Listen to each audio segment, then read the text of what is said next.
اچھا قرآن پاک کا نا ایک ایک حرف دل روشن ہو تو زیر زبر بھی ہدایت کے موتی لیے، اگر نہ ہو تو جیسے پڑھتے جاؤ آگے مان سے غور سے پڑھو نا، تو وہ جب یہ آگے چلے جاتے ہیں تو میرا بڑا دل کرتا ہے کہ یہ اس کو کیوں چھوڑ رہے ہیں۔ آپ بس اللہ پاک کی بارگاہ سے بہت زیادہ کیا کرو کہ مجھے زیر زبروں سے بھی خیرات عطا فرما، تاکہ میں اپنے پیر بھائیوں کو وہ بھی سنوں۔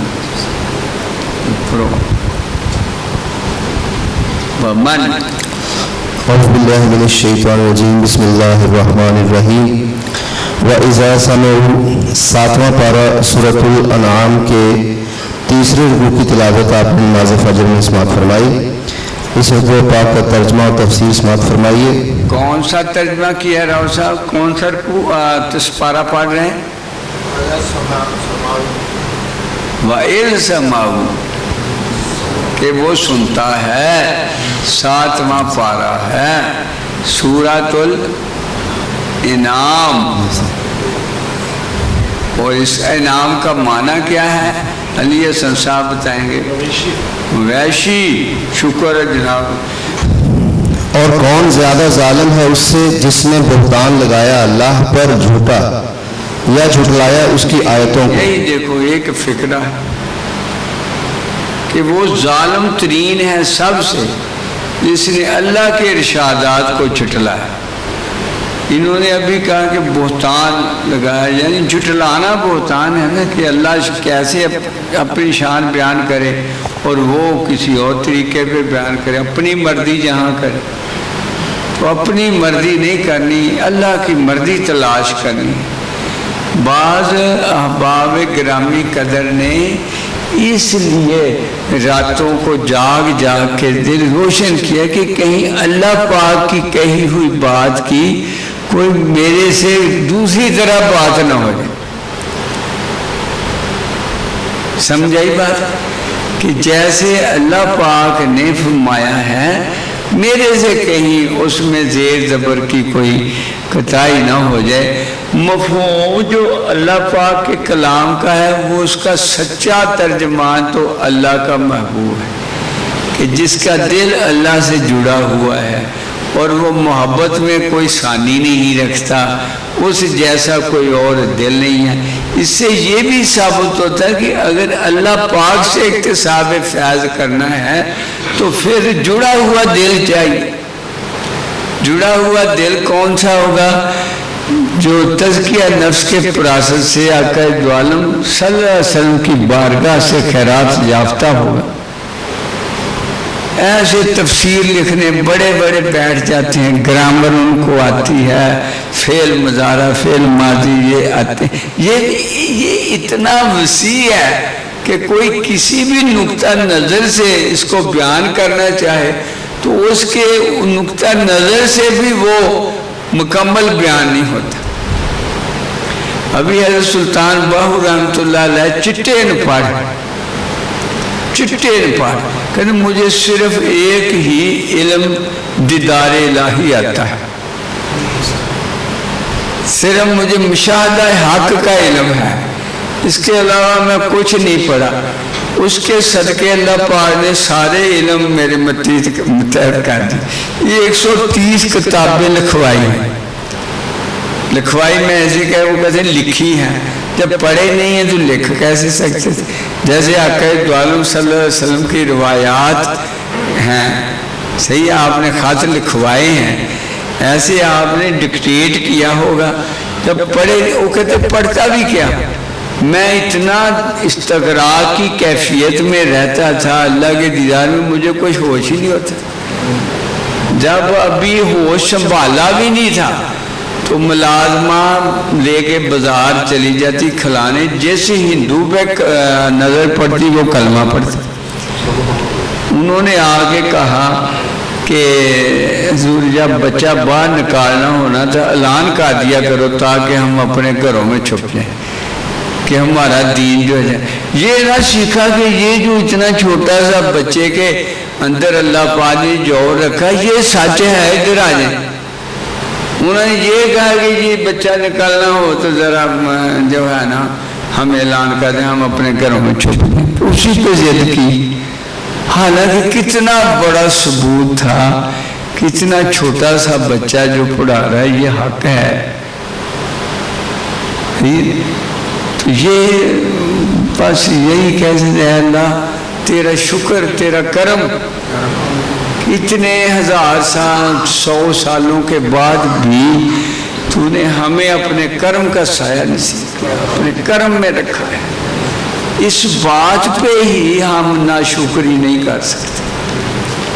جو ناشکری کرے اس کے آگے جس کے قبضہ قدرت میں سب کچھ ہے، اور جس کا آخری سانس اس کے غضب میں آیا، وہ کیا کرے گا؟ آخری سانس اس کے کرم سے آئے، پیار کا ظاہر ہو، اور زندگی کے لمحے لمحے اس کے نام ہو، لمحے لمحے۔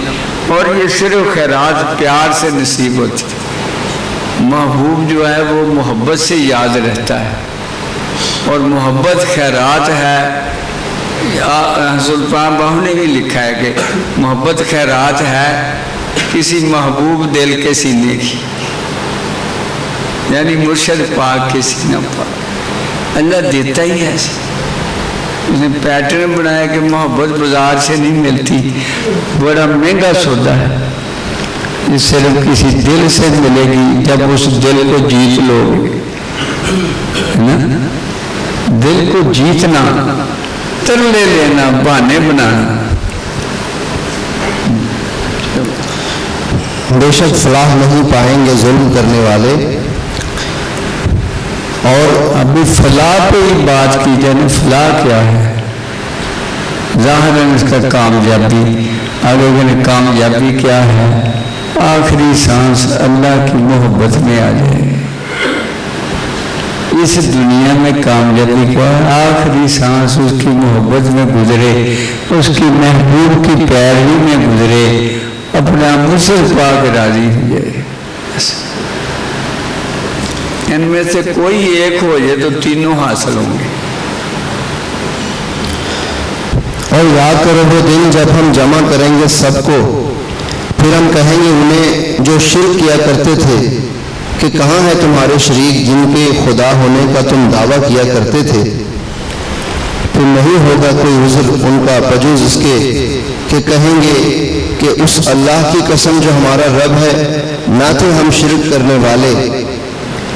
دیکھو کیسا جھوٹ باندھا انہوں نے اپنے نفسوں پر، اور گم ہو گئی ان سے جو افطرا بازیاں وہ کیا کرتے تھے۔ جی اللہ پاک ابھی ان کا حشر قائم ہونا ہے، پہلے ہی بتا رہا ہے کہ یہ کہیں گے، یہ نہیں علم، یہ علم ہے کہ یہ کہیں گے۔ ابھی کئی دیر یہ کہتے ہیں کہ یہ سارا جی اسی کا اپنا ہی کام ہے۔ اگر اپنا ہے تو جو تجھے حکم دیا گیا تو نے وہ کرنا ہے۔ علامہ صاحب نے بات مکمل کر دی کہ مومن ہے فقط احکام الہی کا پابند، تو اس میں سے کوئی تفسیر نہ نکال مرضی کی۔ یہ بھی بہتان ہے نا کہ اپنی مرضیاں کرے۔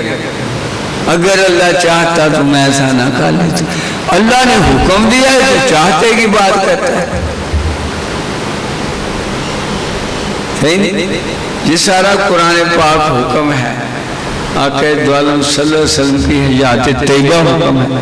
اب تو اس کو نہ مانے ہو کہ نہیں اللہ نے ایسا چاہا تھا، تو اللہ پہ الزام لگانے والی۔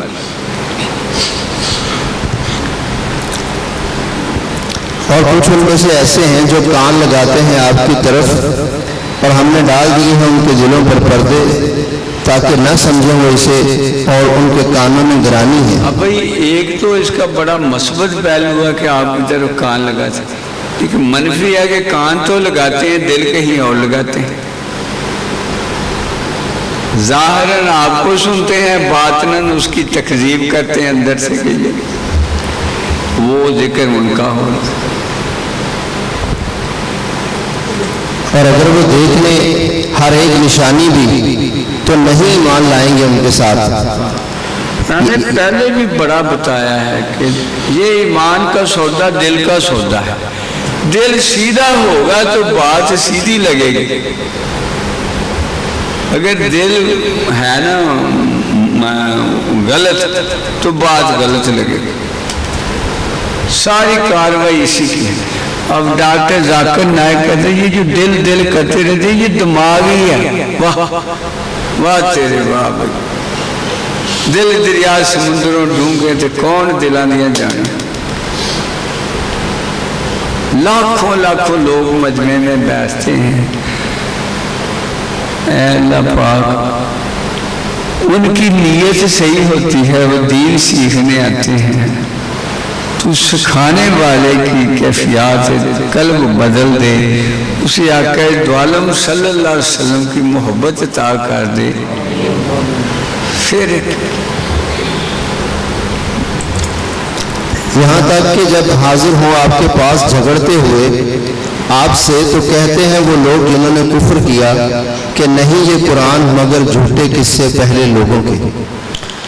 اس آیت مبارکہ کا شان نزول بھی لکھا ہے کہ نصر نامی ایک شخص تھا. وہ ایران کی سیاحت کے لیے گیا تو وہاں اس نے رستم و اسفندیار وغیرہ جو ناول نگار افسانہ نگار تھے ان کی افسانوں اور قصوں کی کتابیں اپنے ساتھ لے آیا اور قریش کی مجلسوں میں بیٹھ کر بڑے مزے لے کر وہ کہانیاں پڑھ کے سنایا کرتا تھا.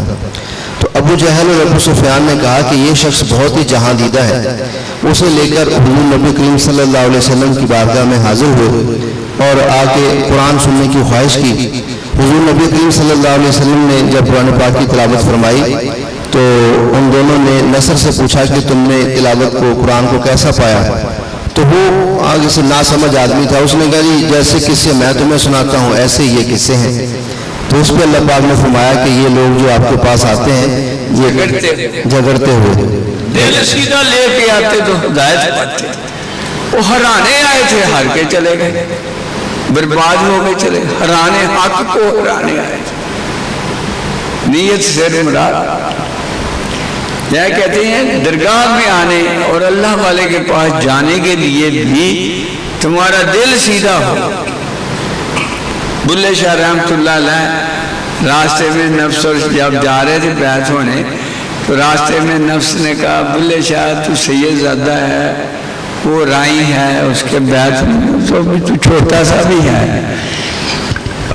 چلے گئے. پھر بھی اللہ پاک نے قسمت سیدھی رکھی تو وہ جا کے بیٹھے لوگ بیعت ہوتے ہیں تو بلے شاہ آپ کیسے آئیں گے میں بیعت ہوں.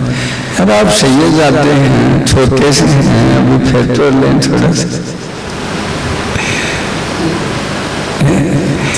باقی قدم پکڑ لیے. کرم جب ہی ہوئے اس وقت کرم ہی ہوتا ہے. ساری حیاتی ان کی تعمیر اس پہ ہوئی سید پانا نکل گیا کہ نہیں. حضرت غوث پاک بھی فرماتے ہیں کہ میں حضرت جنید بغدادی کے مزار پہ چلا تو مجھے ایسے لگا کہ تو سردار ہے سارے اولیاء کرام کا تجھے کیا جانے کی ضرورت ہے. پھر میری روح نے کہا کہ نہیں وہ مقبول بارگاہ ہے جانا چاہیے لازم. جب میں گیا روضہ پاک کو تو آگے شعر لکھا ہوا ہر کے عاشق شدھ جمال ذات رہا. جو اس ذات پاک کے جمال کا عاشق ہوا وہ است سید جملہ موجودات رہا. وہ سردار ہے ساری کائنات. سید کو مانا سردار ہے تو آقا دو عالم صلی اللہ علیہ وسلم کی نسبت کی وجہ سے سید ہے. یعنی آپ عاشق ایسے عاشق ہیں کہ کوئی دوسرا عاشق آپ سے خیرات لے کے عاشق بنا تو اس وجہ سے اس گھرانے پاک کو ہی سید کہہ دیا یہ سرداروں کا گھرانہ ہے نا. تو اصل بات یہ تھی کہ جو اس کی بارگاہ کا جو عاشق ہے وہ سید ہے. آقا پاک عاشق ہے اس لیے سید. اس ڈیفینیشن سے جنید بھی سید ہے فرید الدین گنج شکر بھی سید ہے نظام الدین اولیاء سید ہو کے آپ کا بیعت ہے. حضرت معین الدین چشتی سید ہیں. حضرت بختیار کاکی رحمت اللہ نہیں سید ہیں. مگر سب سید ہیں کیونکہ اپنی ہستی مٹا کے ذات حق میں فنا ہوئے ہیں۔ اور آقا دوالم یہ سلمان فارسی ہمارے اہل بیت میں سے ہے کیونکہ عاشق صادق۔ اور اگر آپ دیکھیں جب وہ کھڑے کیے جائیں گے آگ پر تو کہیں گے اے کاش کسی طرح ہم لوٹا دیے جائیں تو پھر نہیں جھٹلائیں گے اپنے رب کی نشانیوں کو، اور ہم ہو جائیں گے ایمانداروں سے، بلکہ عیاں ہو گیا ان پر جسے چھپایا کرتے تھے پہلے، اور اگر انہیں واپس بھیجا جائے جیسا کہ ان کی خواہش ہے تو پھر بھی وہی کریں گے جس سے روکے گئے تھے۔ کیونکہ بنی اسرائیل کو اتنی دفعہ معاف کیا تو معافی لینے کے کچھ ہی سالوں بعد دوبارہ پھر وہی کرتے تھے، تو اللہ پاک فطرت جانتا ہے کہ ان کو بھیج دیں گے تو پھر تو اب یہ اس میں ایک بہت نتیجے والی اور فکر والی بات ہے کہ واپس کسی نے نہیں آنا، اس وقت کو غنیمت جانا۔ صحیح ہے، کوئی واپس نہیں آیا، اس وقت کو غنیمت جانو اور اس میں اپنے اللہ کو راضی کر لو، اس سے بڑھ کر کے اس جہان کا کوئی انعام نہیں ہے۔ آقا اقبال وسلم کو راضی کر لو، اللہ کو راضی کر لو، اگر یہ نام نہ لے سکے تو پھر تم برباد ہو، واپس کوئی نہیں ہوگا۔ بے شک وہ جھوٹے ہیں اور کہتے ہیں نہیں کوئی زندگی بجوز ہماری اس دنیاوی زندگی کے، اور ہم نہیں اٹھائے جائیں گے قبروں سے۔ اور اگر آپ دیکھیں جب وہ کھڑے کیے جائیں گے اللہ کے حضور میں، دیکھو نا، اگر حساب نہ ہو تو پھر عمل کون کرے گا؟ اگر امتحان نہ ہونا ہو تو کون پڑھے گا بچہ؟ یہ امتحان گاہ میں ہم بیٹھے، پرچہ حل کرنے کا سلیبس ساتھ دے دیا ہے نا، ساتھ گائیڈ بک دے دی ہے کہ اس میں سارا ہدایت ہے، اور محبت میرے رسول پاک صلی اللہ علیہ وسلم کی ہوگی تو اس کی سمجھ آئے گی، اور کوئی میرے محبوب کا غلام جو تو اس کے قدموں کو بوسے دینا، پھر جو ہمارا سینہ کھلے گا پھر اس سے ہدایت ہو۔ ہدل للمتقین، یہ ہدایت ہے متقیوں کے لیے، اور متقی کون ہے؟ جن کا تزکیہ نفس ہو گیا ہے۔ تزکیہ نفس کس کا ہو؟ جو تزکیہ نفس شدہ وجود کی غلامی میں گیا، غلامی سے کم لفظ کامیاب ہی نہیں، کیونکہ غلامہ کا معنی بک گیا، بے ہو گیا، اپنی مرضی نہیں کر سکتا، رحمت اب۔ اور اگر آپ دیکھیں جب وہ کھڑے کیے جائیں گے اللہ کے حضور میں، اللہ پاک فرمائے گا کیا یہ قبروں سے اٹھنا حق نہیں؟ کہیں گے بے شک حق ہے، ہمارے رب کی قسم، اللہ تعالیٰ فرمائے گا تو اب چکھو عذاب کا سبب اس کفر کے جو تم کیا کرتے تھے۔ صدق اللہ۔ بسم اللہ الرحمن الرحیم۔ افضل الصلاة علی سید السادات صلی اللہ علیہ وآلہ وسلم۔ تصنیف علامہ محمد یوسف بن اسماعیل نبہانی رحمۃ اللہ علیہ، ترجمہ فرمایا ہے علامہ حافظ بشیر احمد سعیدی رحمۃ اللہ علیہ، اور ترتیب دی ہے پروفیسر محمد اکرم مدنی سے۔ حضور صلی اللہ علیہ وآلہ وسلم کے ذکر پاک کے وقت درود شریف نہ پڑھنے کے متعلق وعید کے ریلیٹڈ احادیث مبارکہ۔ وعید کے معنی ہوتا ہے نصیحت، پڑھنے کی وعید۔ جب بھی آقا پاک کا نام آئے، یارو شان تو دیکھو آدم کی، ذرا شان دیکھو، کتنی بلند شان۔ آقا پاک کی جو ساری شان ہے وہ آدم کی شان ہے، جو تسلیم والا آدم ہے، تو کتنی شان ہے کہ جب بھی میرے محبوب کا نام آئے نا تو اس پہ درود پڑھنا۔ نہ پڑھنے والے کے لیے وہ جنت کی راہ بھول گیا، وہ بس باتیں کرتا رہا مگر یہ نہ پڑھا، جنت کی راہ بھول گیا۔ نبی اکرم صلی اللہ علیہ وآلہ وسلم کا فرمان عالی شان ہے، اس شخص کے لیے ہلاکت ہے جو مجھے قیامت کے دن نہیں دیکھے گا۔ یہ سن کر ام المومنین سیدہ عائشہ صدیقہ رضی اللہ تعالی عنہ نے عرض کیا یا رسول اللہ صلی اللہ علیہ وآلہ وسلم وہ کون ہے جو آپ کو قیامت کے دن نہیں دیکھے گا؟ سرکار نے فرمایا وہ بخیل ہے۔ عرض کیا گیا حضور بخیل کون ہے؟ سرکار دو عالم صلی اللہ علیہ وآلہ وسلم نے فرمایا وہ شخص جو میرا نام سن کر مجھ پر درود شریف نہ پڑھے۔ نبی کریم محبوب کریم صلی اللہ علیہ وآلہ وسلم کا فرمان عالی شان ہے کہ جب بھی کوئی قوم اپنی مجلس میں بیٹھی اور اس نے اللہ تعالیٰ کا ذکر اور اپنے نبی حضرت محمد مصطفیٰ صلی اللہ علیہ وآلہ وسلم پر درود نہیں پڑھا تو یقیناً قیامت کے دن اس کو افسوس ہوگا۔